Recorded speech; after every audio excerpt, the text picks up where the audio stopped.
Estamos de volta, gente linda. Este é o Vozes da Cor Podcast, uma produção da CRED 12 através da Política Nacional de Equidade, Educação Étnico-Racial e Educação Escolar Quilombola, PNRQ, e dos Agentes de Gestão da Inovação Educacional, AGIs.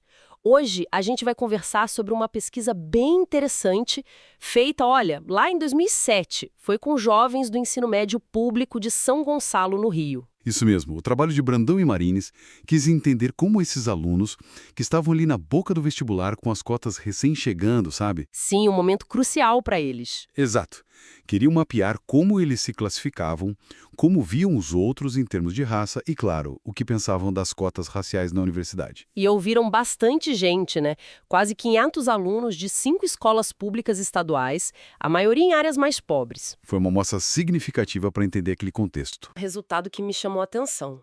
Fizeram uma pergunta aberta, tipo, qual sua cor ou raça? Apareceram vários termos, uns 11, mas a grande maioria, quase 64%, usou as categorias do IBGE: branco, preto, pardo, amarelo ou indígena. E isso é curioso porque essa pergunta aberta veio antes da pergunta fechada com as opções do IBGE. Exatamente. Já mostra como essas categorias oficiais meio que moldam como a gente se pensa, né? Sem dúvida. Mas dentro dessa variedade da pergunta aberta, uma coisa se destacou muito. O quê? A preferência pelo termo negra. Deu uns 16%, bem mais do que preta, que ficou só com uns 3%. Nossa, que diferença! E isso é relevante por quê? Porque inverteu uma tendência histórica, sabe?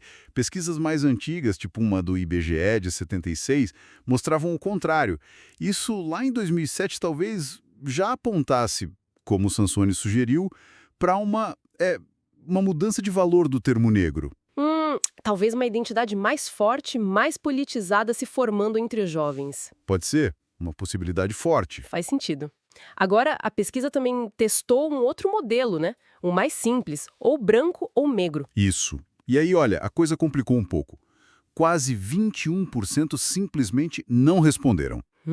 Preferiram não se encaixar ali. 21%? É gente pra caramba. Bem mais do que não responderam as outras perguntas sobre raça. Exatamente. Uma rejeição bem expressiva a esse modelo binário. E entre os que responderam, os brancos pularam para quase 45%. E os negros? Ficaram em 34%, quase 35%. Bem menos do que a soma de pretos e pardos lá na classificação do IBGE, que dava mais de 50%. Então esse modelo ou um ou outro não funcionou muito bem para a realidade deles, né? Claramente não. Ele tem dificuldade em acomodar a autopercepção aqui no Brasil, especialmente para uma categoria. Qual? A parda. Exato. Os dados mostram que quem mais rejeitou esse modelo binário foram os que tinham se declarado pardos antes. Quase um terço deles não respondeu. E os que responderam foram para onde? Bom, aí dividiu. Quase metade, uns 48%, se classificou como negro nesse modelo. Mas olha que interessante, 20% foram para branco. Entendi. Mostra mesmo que pardo não é uma categoria que se encaixa automaticamente em negro ou branco para todo mundo. Parece que pede um lugar próprio. Exatamente. A consistência foi alta para quem se disse branco ou preto na primeira pergunta, mas bem baixa para quem se disse pardo. E ainda tem mais complexidade, né? Teve a pergunta sobre afrodescendência. Sim, essa foi bem interessante. Você se considera afrodescendente ou de origem negra? E aí, bum!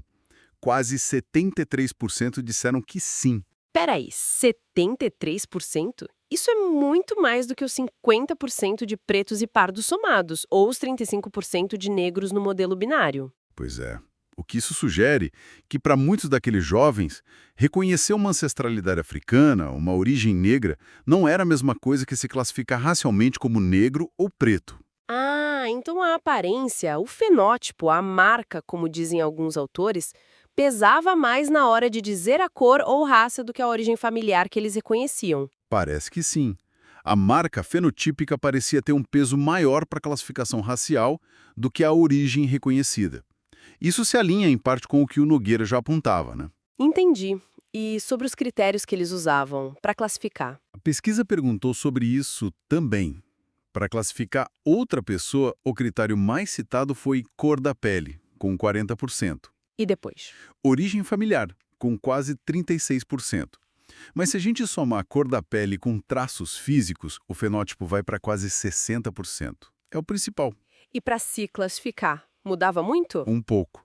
Para a autoclassificação, a origem familiar ganhava um pouquinho mais de peso, mas o fenótipo, somando cor e traços, ainda era muito forte, quase 50%. E tinha diferença entre os grupos? Tinha. Quem se via como preto valorizava bem mais o fenótipo, tipo 75%. Já quem se via como pardo dava mais peso para a origem, uns 50%.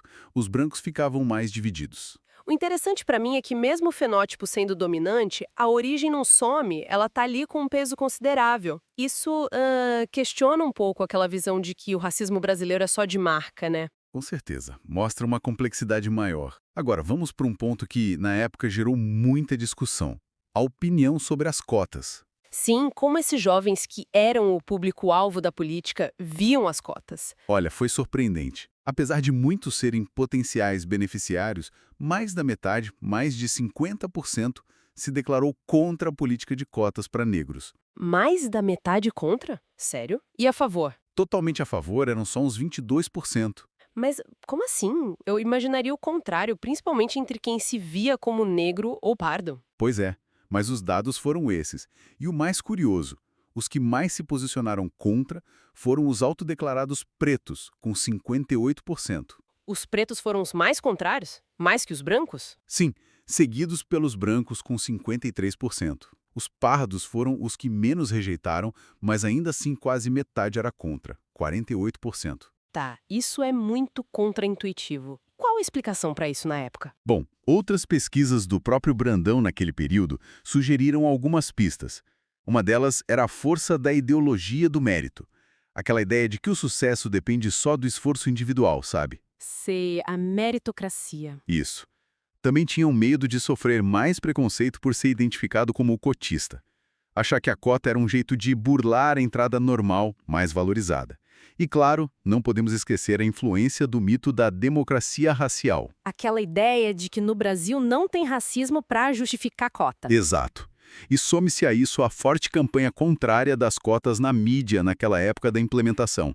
Tudo isso pode ter pesado na opinião desses jovens. Entendi. É um quadro complexo mesmo. E para fechar os dados, teve aquela contradição sobre a percepção do racismo, né? Esteve. Bem marcada. 82% reconheciam que existe racismo no Brasil. Uma maioria esmagadora. Ok, isso é bom. Mas Mas na hora de se assumir racista, só 9% disseram que eram. Uma diferença enorme. ou seja, o racismo existe, mas não sou eu, é a sociedade. Parece que sim. Uma forma de reconhecer o problema no nível macro, mas manter uma autoimagem politicamente correta, sem se ver como parte do problema individualmente. Uau! Então, resumindo essa fotografia de 2007, ela mostra como a classificação racial era, e provavelmente ainda é, super complexa no Brasil. Mostra o peso das categorias oficiais, mas também como modelos muito simples, tipo o binário, não dão conta. E a diferença entre reconhecer a origem africana e se identificar como negro ou preto, né? Além da dança entre aparência e ancestralidade nos critérios. Exatamente. E a rejeição às cotas, mesmo entre quem poderia se beneficiar, acende um alerta sobre o poder de ideologias como a meritocracia e a democracia racial, pelo menos naquele momento específico. Fica a reflexão, então.